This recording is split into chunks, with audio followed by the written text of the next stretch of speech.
webinar Patepang di Awang-Awang. Assalamualaikum warahmatullahi wabarakatuh. Puji dan syukur kita panjatkan kehadirat Allah Subhanahu wa Ta'ala atas nikmat dan karunia-Nya sehingga kita bisa bertemu pada siang ini. Juga salam dan salawat kita haturkan kepada Rasulullah Shallallahu Alaihi Wasallam.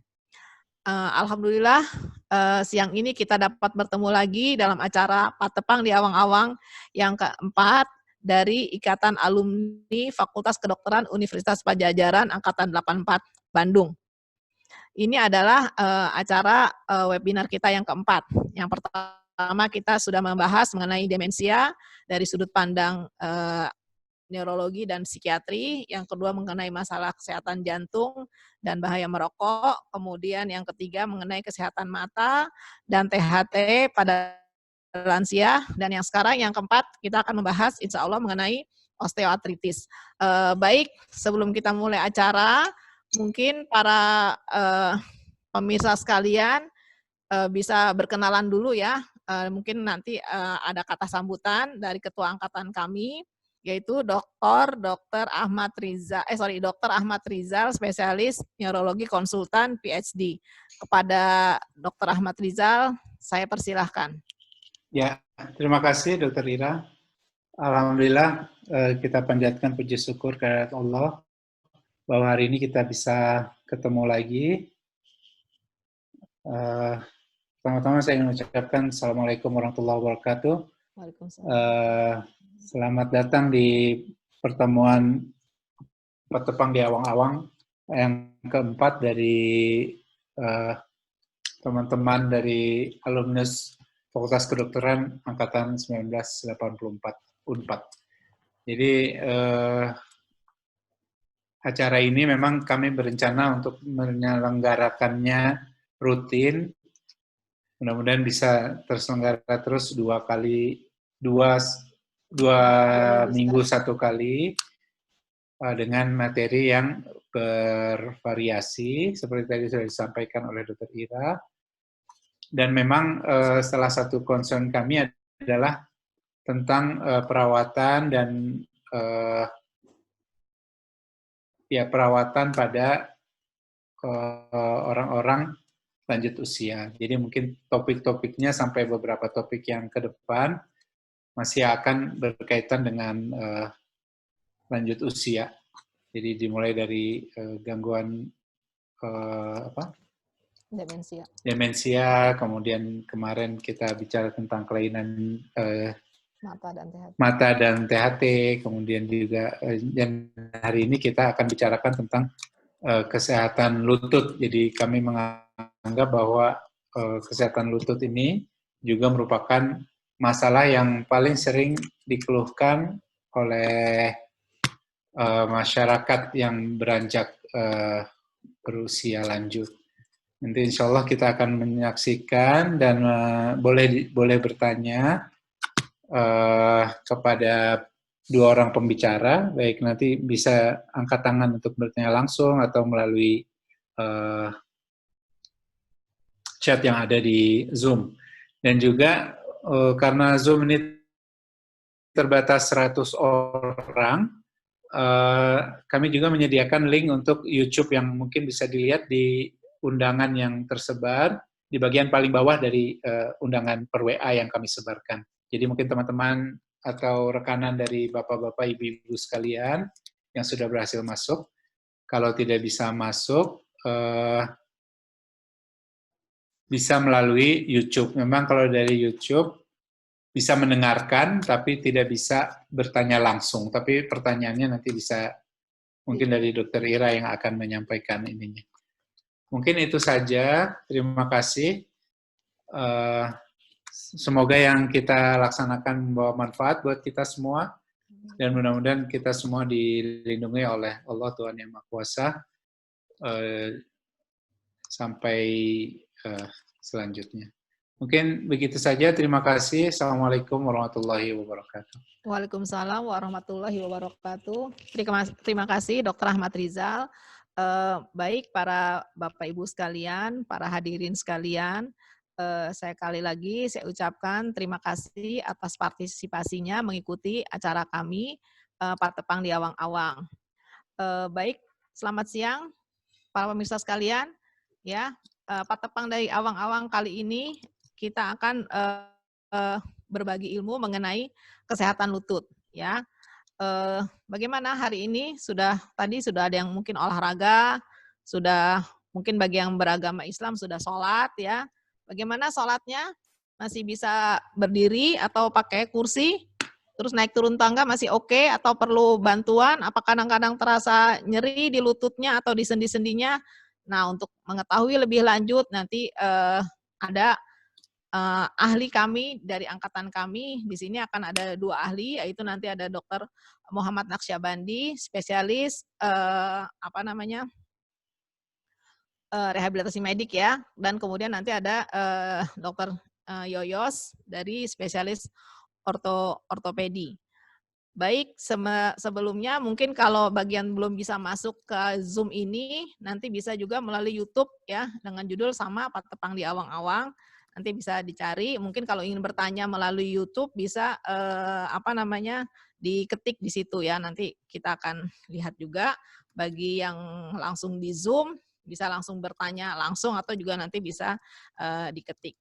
Baik, saya bacakan sedikit mengenai kurikulum vitae Dr. Muhammad Naqsyabandi atau kita panggilnya Dr. Baban.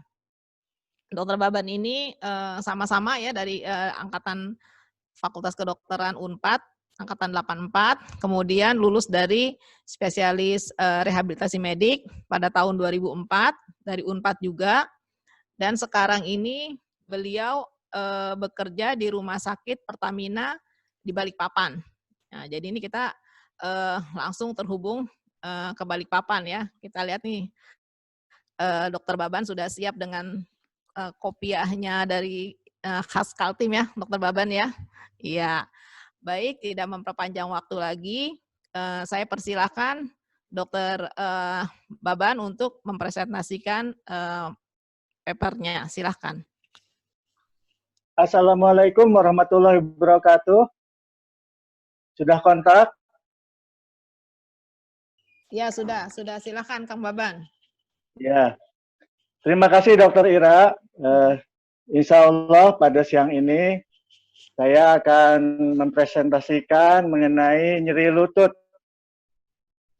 Jadi bahwa secara definisi osteoartritis atau kita lebih mengenalnya sebagai nyeri lutut merupakan penyakit degenerasi atau penyakit penuaan pada sendi yang awalnya melibatkan tulang rawan atau kartilago. Lalu berikutnya kelapisan sendi, ligamen, karena di sendi lutut ini paling tidak sedikitnya ligamen besar ada 4, yaitu ligamen cruciatum anterior dan posterior, dan ligamen kolateral, medial, dan lateral. Jadi karena nyeri lutut ini mengakibatkan peradangan sehingga ligamen dan semuanya juga terganggu, sehingga bisa menyebabkan tidak stabilnya pada lutut. Jadi definisi yang pertama ini dari CDC tahun 2014, sedangkan kalau dari Perhimpunan Rheumatologi Indonesia, osteoartritis secara sederhana didefinisikan suatu penyakit sendi penuaan degeneratif yang terjadi karena proses inflamasi kronis, berarti lama. Pengertian kronis kalau pada nyeri itu lebih dari 3 bulan. Beda dengan kronis pada demam atau pada batuk. Kalau pada nyeri itu lebih dari 3 bulan. Nyeri peradangan kronis pada sendi dan tulang yang ada di sekitar sendi tersebut. Ini dari Hamijoyo 2007.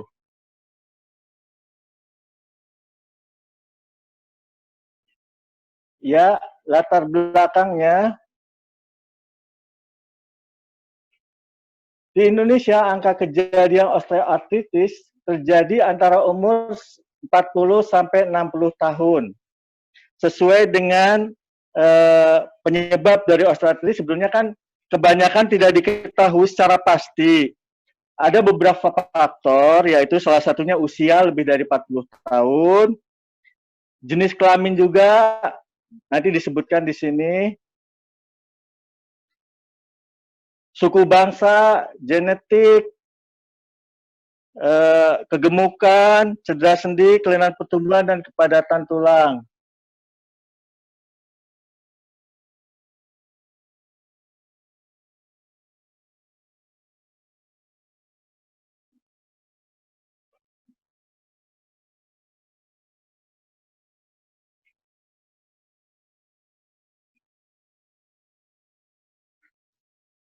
Angka kesakitannya ternyata kalau menurut angka kesakitan di Indonesia ini ada 2 juta per tahun. Sedangkan pada penelitian di Bandung, di Klinik Reumatologi Rumah Sakit Hasan Sadikin Bandung pada tahun 2000 sampai 2007, osteoartritis merupakan 74,4% dari keseluruhan kasus reumatologi. Dan 87% dari kasus itu merupakan nyeri lutut. Secara kelamin, kalau menurut hasil penelitian di Bandung, ini 69%-nya adalah wanita. Seperti tadi sudah disebutkan bahwa penyebabnya sebetulnya kebanyakan tidak diketahui, tetapi ada kaitannya dengan jenis kelamin, jadi wanita lebih sering.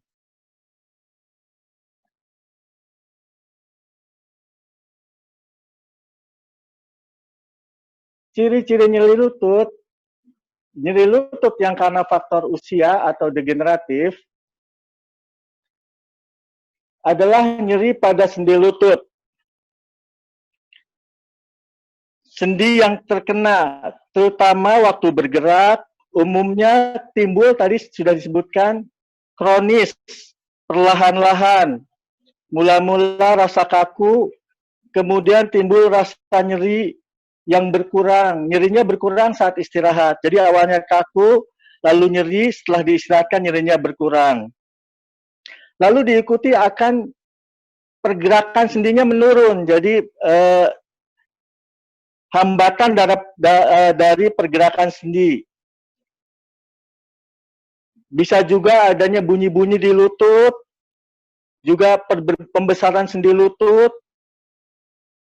dan pada akhirnya membuat perubahan dari pola jalan kita, karena memang sudah disebutkan di awal bahwa nyeri, bahwa akan terjadi perubahan pada sistem dari lutut itu. Jadi perubahan bentuknya, perubahan kekuatannya.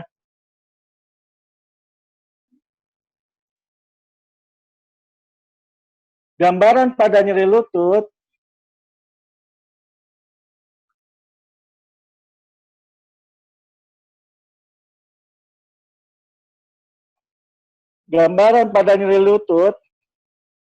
bisa kita lihat di sini ada tulang paha yang sehat, lalu ada tulang rawan, ada tulang kering, dan di sini pada lutut yang sudah mengalami penuaan bisa kita lihat bahwa di sini ada pembentukan spur di tulang atau pembentukan dari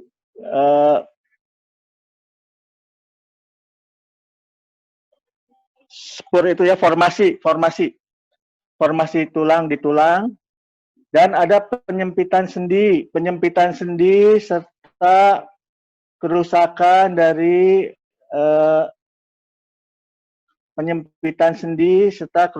ligamennya, dan tulangnya juga bisa mengalami suatu kerusakan. Ya. Ini kita lihat bahwa pada sendi lutut yang normal, kita lihat sendi lutut normal, tulang paha atau femur, tulang tibia atau tulang kering, tulang fibula, ligamen, tadi sudah saya sebutkan, ligamen besar paling tidak ada 4, di sini kelihatan. ada ligamen kolateral, ligamen kolateral medial dan kolateral lateral, serta cruciatum anterior dan cruciatum posterior.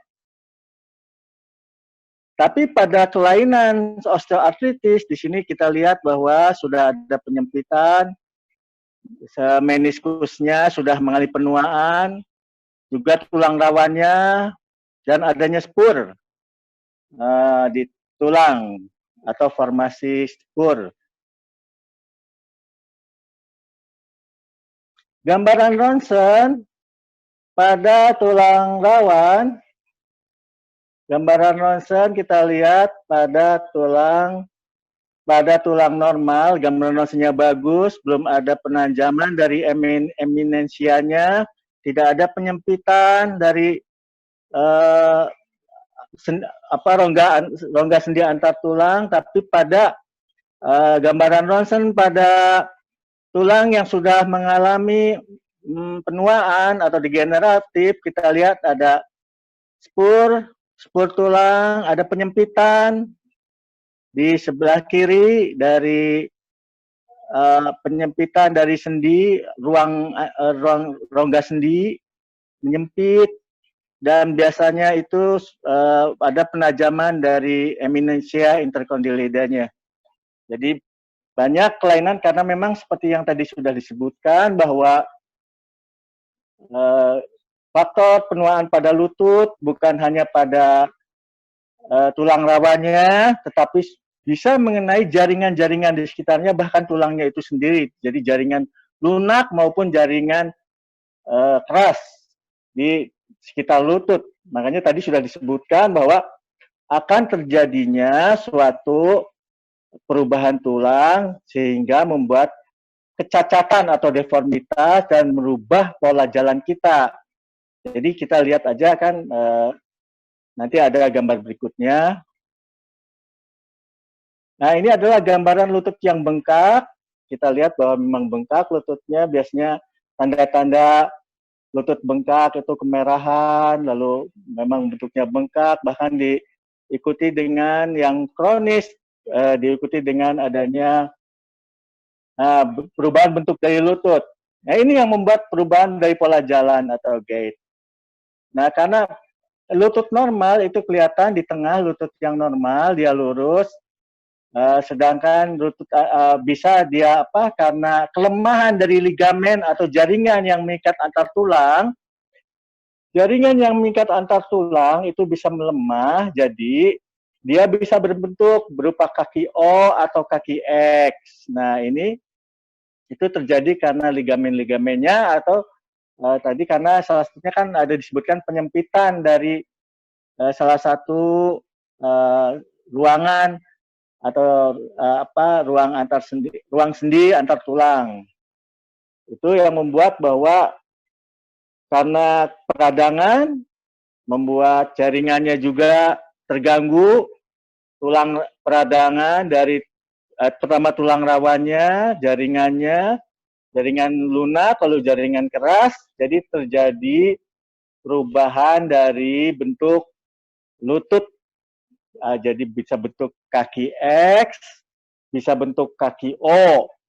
Nah, ini namanya deformitas yang menyebabkan perubahan itu menyebabkan kecacatan atau disabilitas. Jadi perubahan secara anatomi menyebabkan cacat. Jadi ini jelas saja sangat mengganggu untuk aktivitas kegiatan sehari-hari.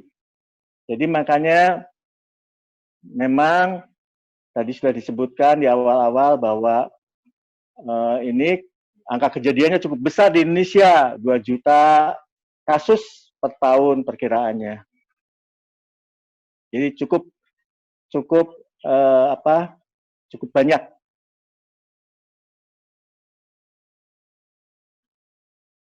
Sedangkan tadi sudah mengenai penyebab atau etiologi sudah diterangkan, tapi ada tambahan di sini. Awalnya memang sudah disebutkan, awalnya memang karena tulang rawan sendi lutut yang berfungsi sebagai bantalan antar tulang karena aus atau rusak. Lalu berikutnya bisa menyebabkan jaringan di sekitarnya, jaringan lunaknya maupun jaringan keras di sekitar lututnya karena peradangannya yang kronis.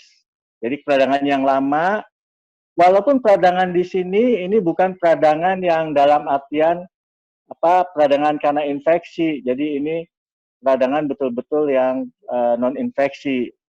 Artinya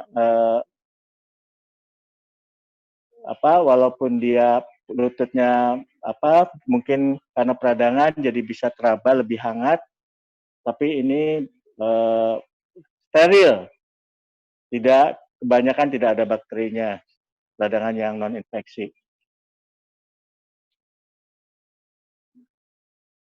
Nah, faktor risiko terjadinya bisa dibagi dua secara umum.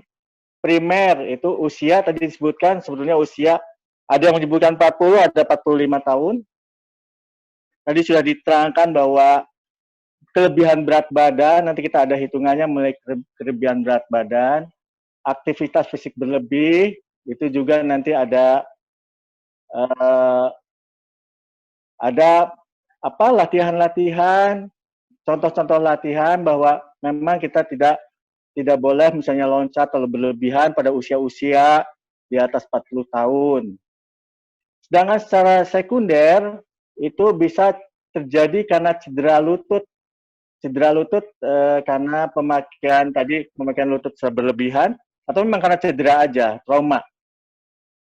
Dan kelemahan pada otot paha. Kelemahan otot paha ini banyak penyebabnya. Jadi dia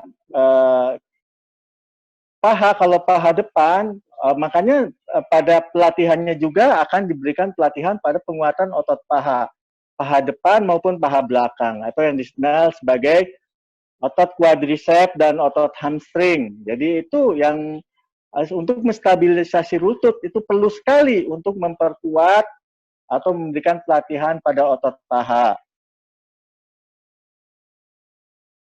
Pencegahan itu yang perlu adalah menurunkan berat badan untuk berat badan berlebih. Di sini memperbaiki gaya hidup, diet yang baik, olahraga yang mengurangi penekanan berlebihan pada kaki. Contoh penekanan berlebihan pada lutut adalah loncat atau lari. Jadi itu pencegahan. Walaupun prinsipnya mencegah terjadinya cedera berulang, walaupun sedikit-sedikit tapi berulang. Jadi berulang, walaupun kita loncat kan tidak terasa nyeri. Tapi karena berulang, akhirnya tulang rawannya sebagai bantalan akan mengalami penipisan secara tidak kita ketahui. Jadi tiba-tiba nanti keluhannya, loh kok saya pagi-pagi kaku lututnya untuk mulai digerakkan lalu nyeri.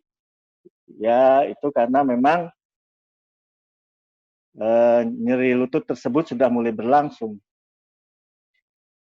Berat badan ini disebutnya indeks massa tubuh atau BMI. Jadi yang perlu kita ingat sebetulnya hanya normal aja, 18,5 sampai 25. BMI atau IMT itu normal. Jadi kalau lebih dari 25 sampai 30 ya berarti kita overweight. Kalau 30 sampai 40 ya berarti obes. 40 sampai 70 berarti ekstrim obes. Nah, sekarang bagaimana kita mengetahui menghitung berat badan kita melalui indeks massa tubuh atau body mass index? Baiklah, kita sekarang menghitung. Cara menghitungnya adalah BMI didapat dari berat badan dibagi tinggi badan dalam meter square. Jadi contohnya adalah misalnya berat badan 75 kg, tinggi 165 cm, maka BMI-nya didapat dari 75 dibagi 1,65 kuadrat. Jadi 75 dibagi 2,7, 225, hasilnya 27. Kalau 27,54 ini kita masukkan, kan kita yang perlu kita ingat 25-nya. Berarti lebih. Nah, berarti overweight nih, kelebihan. Untuk mengembalikannya, kita aja kalikan yang meter square-nya ke 25 tadi. Jadi 2,7725 kali 25, berarti berat ideal kita harusnya 68. Artinya kita harus menurunkan berat badan sebanyak 7 kilo, 7 kilogram. Walaupun secara teori mudah kelihatannya, tapi menurunkan, yang saya rasakan sendiri, untuk menurunkan 1-2 kilo itu berat sekali.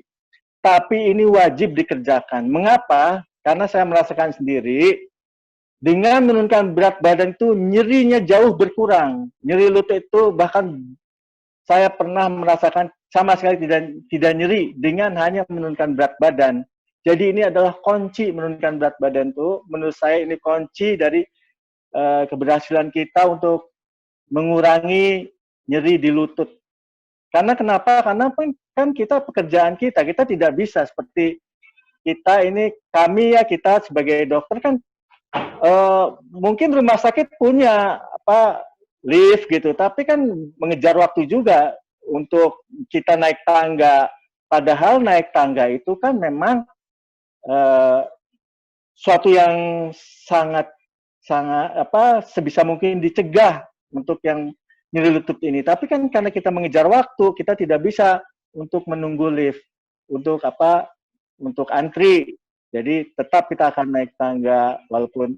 Nah, ternyata dengan mengurangi berat itu sangat bermakna untuk nyeri lutut ini. Jadi ini adalah menurut saya kunci untuk mengurangi berat badan ini, untuk mengatasi nyeri lutut pada kasus-kasus lutut karena penuaan.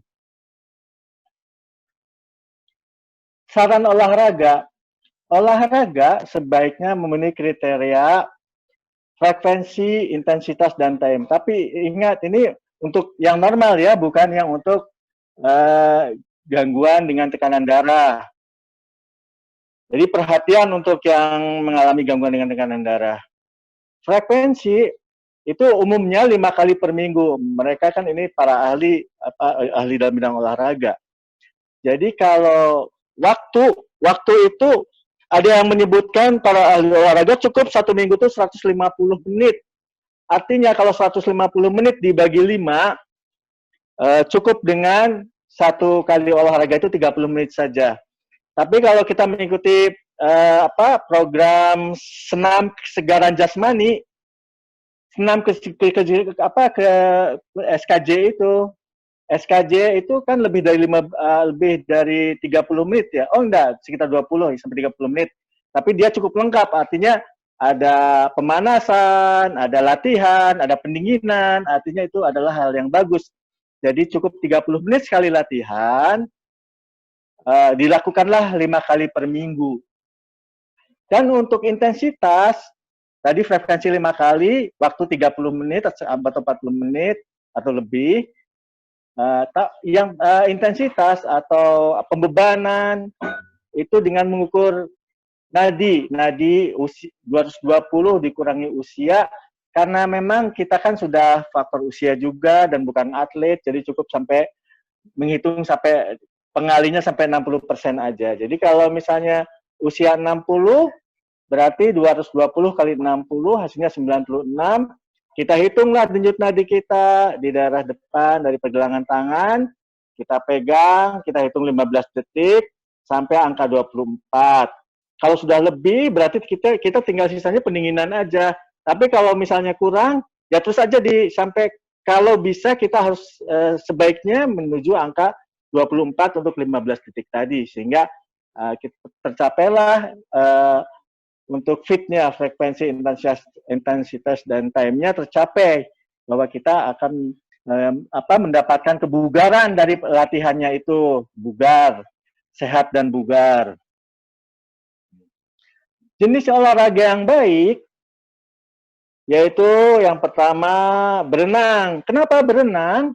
Karena berenang adalah memiliki efek apung air atau buoyancy, buoyancy, sehingga untuk nyeri lutut ini berenang ini sangat berguna karena dia akan memberikan perlindungan pada lutut melalui efek buoyancy-nya atau efek apungnya. Kalau ditanyakan berenangnya gaya apa, ya yang penting jangan gaya batu, artinya berenang biasa aja, kita tidak ini, ya nggak usah yang dalam-dalam, ya cukup kita bisa bergerak di situ untuk berolahraga supaya bugar, tapi lutut terlindungi oleh efek buoyancy-nya. Sekarang sepeda statis.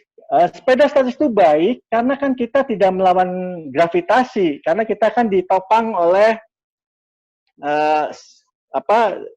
jok sepeda ya, kita ditopang, jadi si lututnya tidak melawan gravitasi, tapi tetap penguatan pada otot-otot itu tetap berlaku dengan kekuatan kayu itu kan. Jadi sepeda statis itu cukup baik berenang sepeda statis.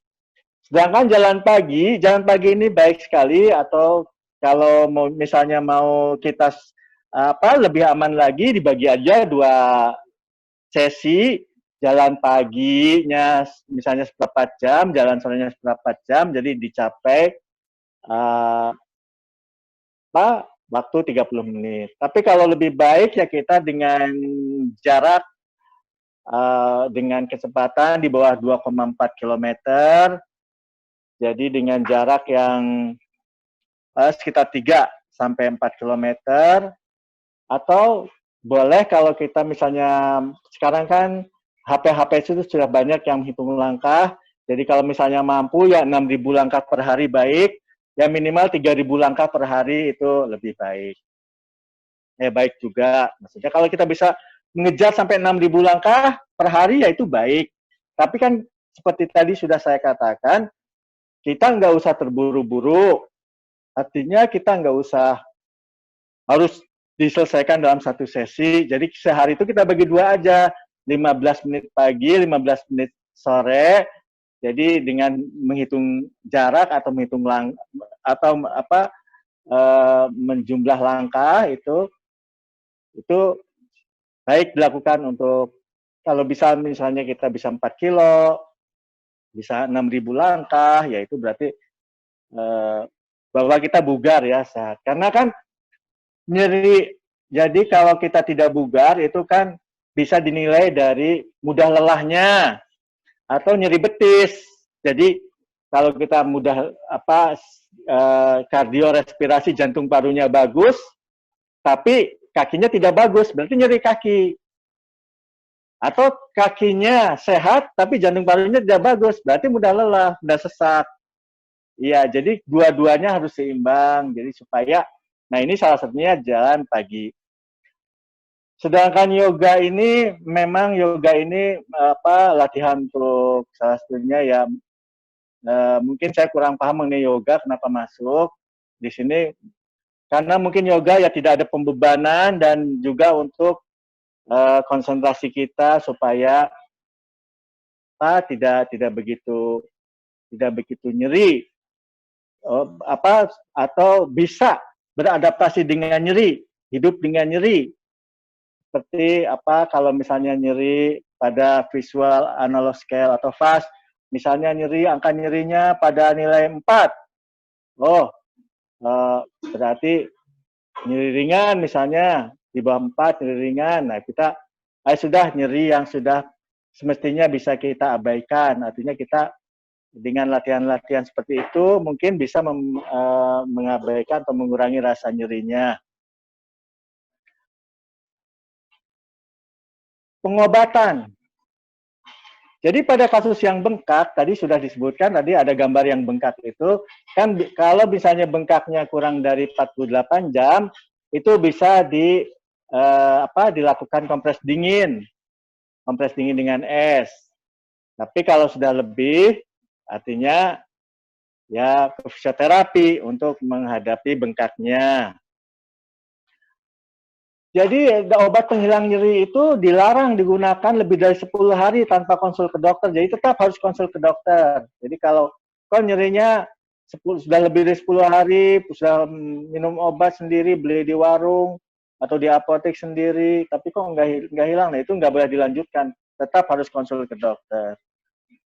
Sedangkan fisioterapi dan okupasi terapi tadi bahwa modalitas fisioterapi itu untuk menghadapi nyeri, jadi dan bengkaknya juga, nyeri dan bengkak. Kami dari instalasi rehab banyak memiliki modalitas dingin, modalitas panas, modalitas laser untuk menghadapi modalitas listrik untuk TENS untuk menghadapi nyeri ini. Jadi dan latihan-latihan, nanti ada program latihan yang diberikan oleh fisioterapi maupun okupasi terapi. Kenapa di sini okupasi terapi diperlukan? Karena tadi kembali bahwa kegiatan sehari-hari pada lutut yang mengalami perubahan bentuk itu akan mengganggu sekali. Jadi dengan terapi kerja oleh tenaga okupasi terapi itu bisa membantu untuk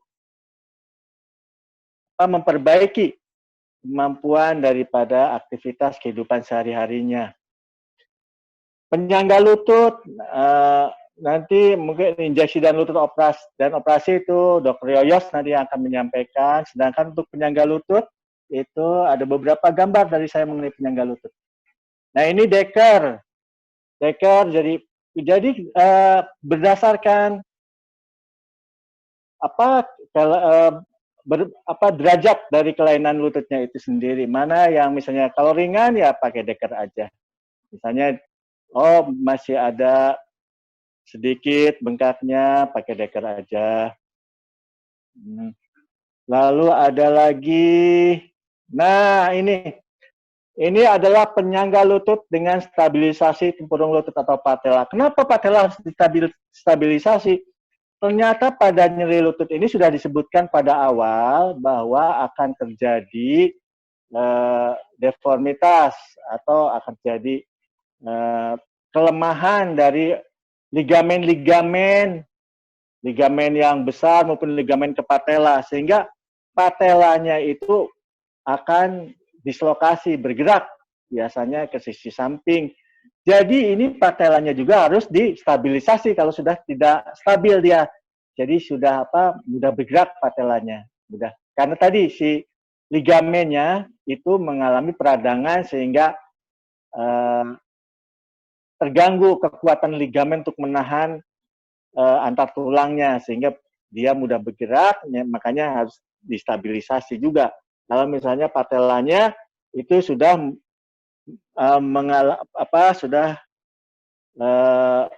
mudah untuk bergerak atau mengalami deformitas. Sedangkan brace, nah ini brace penyangga lutut yang keras, kalau memang tadi sudah mengalami deformitas di bentuk lutut. Bentuk lututnya ini kalau tidak dikasih brace ini bisa berubah jadi O atau X karena sudah istilahnya laxity, kalau diperiksa sudah sangat goyang lututnya. Kalau diperiksa tek ligamennya, ini goyang. Jadi harus dipasang brace. Nah, kapankah alat-alat ini dipakai? Sebetulnya alat ini dipakai jangan terus-terusan, secukupnya aja. Misalnya kalau brace-nya yang keras atau kalau penyangga lutut yang keras atau brace itu pakai sehari 8 jam saat aktivitas aja. Kalau tidur, nonton TV tidak perlu. Semua rata-rata seperti itu. Dan kalau penyangga lutut yang lembut itu ya sebaiknya jangan terus-terusan, batasi aja 3 bulan penggunaannya. Kalau brace kan memang terus-terusan kalau nggak dipakai, maksudnya walaupun sehari 8 jam, tapi kalau nggak dipakai nanti kan dia mudah memang sudah goyang. Jadi gimana kalau dilepaskan?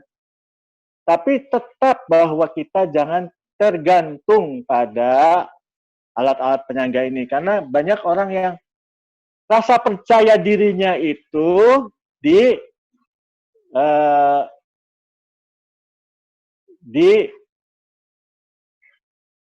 digantungkan kepada alat-alat penyangga ini. Sedangkan penyangga lutut pasca operasi, ya ini karena kelebihannya bahwa ada untuk bisa ditentukan atau bisa disesuaikan sudut-sudut dari sendinya sesuai dengan keinginan dokter ortopedinya atau dokter Yoyos. Nah sekarang kita akan menuju latihan dari bagaimanakah latihan untuk yang sudah menderita nyeri lutut. Ya, yang sudah menderita nyeri lutut ini akan ada program latihan, yaitu latihan ini bisa dikerjakan dengan 3 sesi, tiga cara pelatihan. Bisa sambil duduk, bisa sambil berbaring, bisa sambil berdiri, dan itu semampunya saja. Tidak harus semuanya dikerjakan, artinya semampunya saja. Yang penting tujuannya itu harus tercapai. Tujuannya itu adalah yang pertama, kan tadi sudah disebutkan bahwa nyeri itu bermasalah, jadi maksud latihannya adalah untuk mengurangi nyeri. Bagaimana kalau latihan tiba-tiba menambah nyeri? Yaitu berarti tidak perlu untuk dilanjutkan kalau bertambah nyerinya. Menjaga pergerakan lingkup gerak sendi. Karena lingkup gerak sendi lutut itu yang normal kan lurus 0 derajat sampai 135 derajat kalau ditekuk atau sampai menjelang habis. Nah, tapi pada yang terganggu pada lingkup gerak sendi lututnya, jadi kita itu jangan mengharap misalnya, saya ingin seperti orang normal, bisa ditekuk misalnya untuk sholat. Sholat kan harus nekuk karena duduk gitu ya, duduk tahiyat atau apa. Nah, itu kan jadi jangan dipaksa seperti itu, karena memang kita ini targetnya hanya sampai 90 derajat saja. Artinya sampai duduk saja dan ditekuk untuk bisa duduk di kursi. Artinya, untuk menjaga pergerakan lingkup gerak sendi ini, target kita untuk yang memang ada kelainan ya sampai duduk. Artinya sholatnya dilakukan dengan duduk. Jadi tidak usah melipat lututnya. Lalu ada, maksudnya memperkuat sendi lutut. Tadi disebutkan oleh saya bahwa latihan lutut ini tadi adalah dengan posisi duduk, berdiri, dan berbaring untuk memperkuat sendi lutut, yaitu caranya adalah memperkuat ototnya. Dan umumnya otot yang dilatih adalah otot paha depan maupun otot paha belakang. Nanti ada program latihannya, jadi bisa dikerjakan yang semampunya. Tidak harus semuanya, tidak harus dalam posisi duduk, berbaring, dan posisi berdiri kita kerjakan, tidak harus. Jadi semampu kita, jadi supaya sendi lututnya kuat, dan tadi mencegah perubahan bentuk lutut sehingga memperbaiki kualitas hidup kita sehari-hari. Baiklah, sekarang kita akan masuk ke latihannya. Masuk ke latihannya.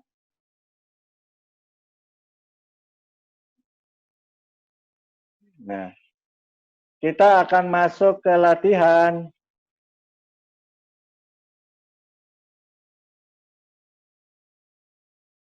Terima kasih, Mbak Dr. Yulia. Ini adalah program latihan untuk nyeri lutut.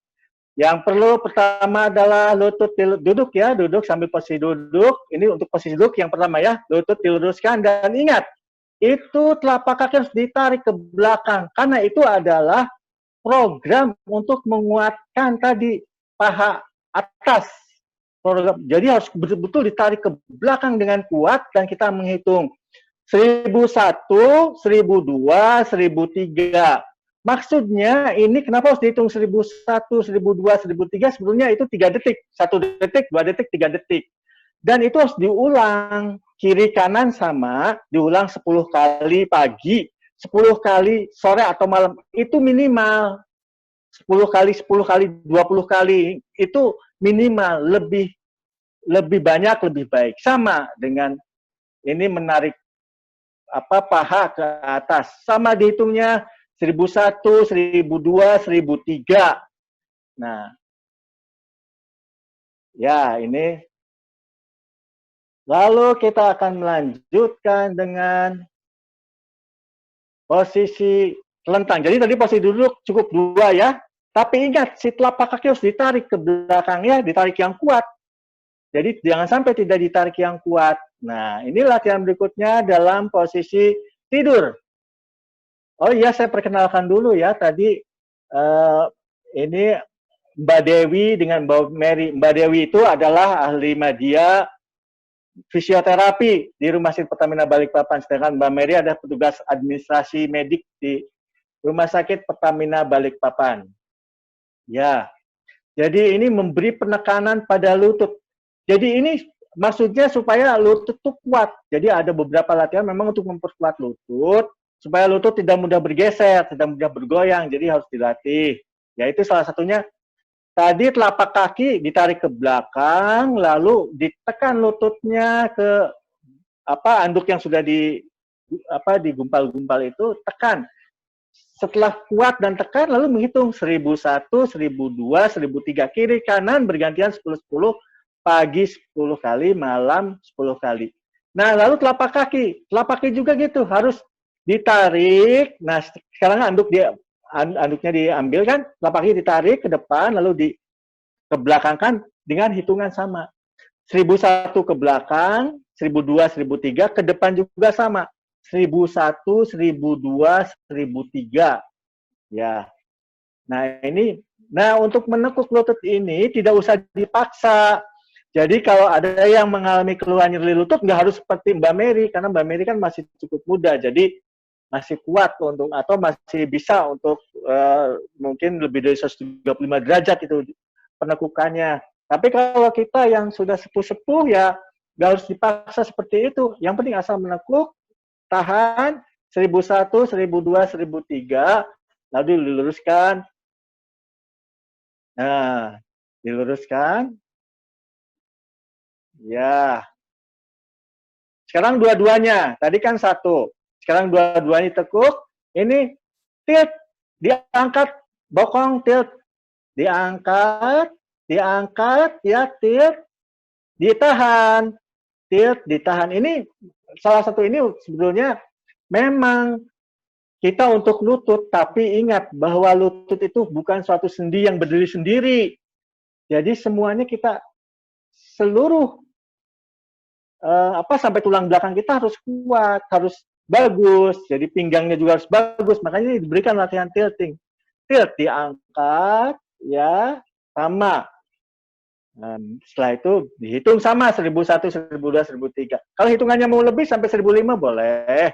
Kan tadi saya sebutkan sedikitnya 3 detik, 10 kali pagi, 10 kali malam, kiri kanan. Nah ini latihan ini sama untuk menguatkan sendi lutut. Seperti tadi, menahan ke handuk, menarik telapak kaki ke depan, dan menahan bantal di kedua lutut, lalu dijepit kuat.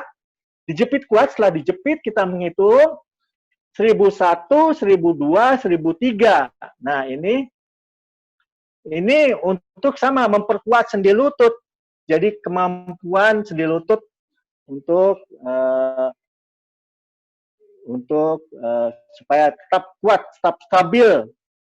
Atau memang kalau degenerasi itu kan memang karena penuaan, tapi paling tidak jangan sampai kita penurunannya cepat sekali gitu. Jadi tetap kita harus latihan untuk mengurangi kecepatan atau progresnya dari penurunan dari. Nah, ini latihan lingkup gerak sendi juga. Nah, jadi kalau bisa memang sampai lurus. Jadi paha diangkat, lurus, dan tetap diusahakan bahwa telapak kaki ditarik ke arah kita. Ya. Lurus. Nah, ini adalah latihan. Nah, sekarang kita menyerong, ya, menyerong adalah untuk latihan menguatkan dari otot yang panjang sekali, ya, otot yang panjang di tubuh kita di belakang maupun di samping ini.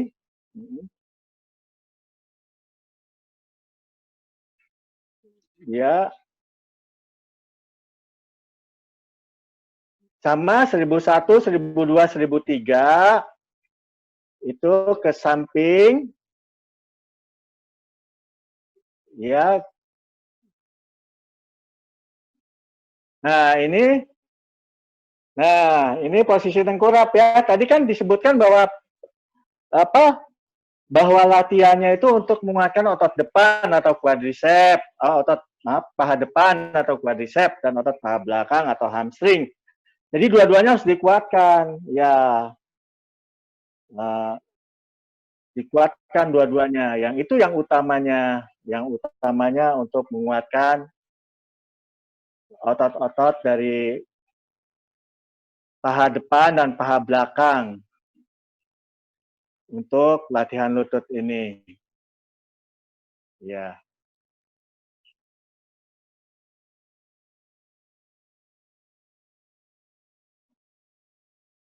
Berikutnya yang terakhir adalah latihan dalam posisi berdiri. Ya, tadi kan latihan posisi duduk sudah, posisi berbaring sudah, sekarang posisi berdiri. Jadi boleh semuanya dikerjakan boleh, mana yang mampu aja, misalnya duduk aja yang dikerjakan boleh, atau berbaring aja, atau berdiri aja. Jadi caranya ditekuk lutut, dibebani oleh badan, digoyangkan ke depan. Tapi ingat, lututnya harus stabil dan tidak boleh nyeri ya, karena kita pembebanan oleh badan kita kan, ini pembebanan di satu lutut. Jadi betul-betul bahwa jangan sampai menambah nyeri dengan pembebanan ini, karena posisi berdiri ini memang agak beresiko ya, dua latihan untuk posisi berdiri ini. Jadi mungkin untuk yang usia-usia muda, boleh latihannya dalam posisi berdiri, boleh.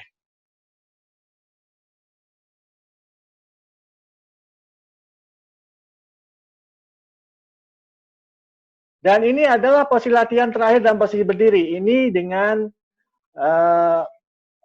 pijakan atau dengan alat pijak ya. Ini tinggi alatnya tidak boleh lebih 20 cm dan dilarang untuk orang yang sudah sepuh atau gangguan keseimbangannya, tidak boleh ini latihan ini, karena ini berat latihan ini. Latihan ini berat, latihan untuk naik ke tangga, naik turun tangga. Tuh lihat, yang muda aja keseimbangannya terganggu. Apalagi kita yang tua. Ini naik turun tangga, latihan naik turun tangga ini sebetulnya. Ya, jadi sama 1001, 1002, 1003. Jadi saat naik saat naik itu 1001 ditahan, 1002, 1003 baru kaki dipijakan. Tapi sekali lagi itu hanya untuk yang tidak mengalami gangguan keseimbangan. Jadi mungkin itu Dokter Ira, bahan dari saya. Sebelumnya mohon maaf kalau ada yang salah dari saya, karena yang salah tentu dari saya sendiri, yang benar semuanya datang dari Allah. Akhir kata saya ucapkan Assalamualaikum warahmatullahi wabarakatuh. Waalaikumsalam warahmatullahi wabarakatuh. Terima kasih Dr. Muhammad Naksabandis, kedokteran spesialis fisik dan rehabilitasi. Alhamdulillah ya, kita banyak sekali mendapatkan penjelasan mengenai nyeri lutut atau dalam kedokterannya kita sebut dengan osteoartritis ya. Nah, mungkin ini bagi para pemirsa yang ingin mengajukan pertanyaan silahkan, atau nanti juga kita ada interaktif, cuman kita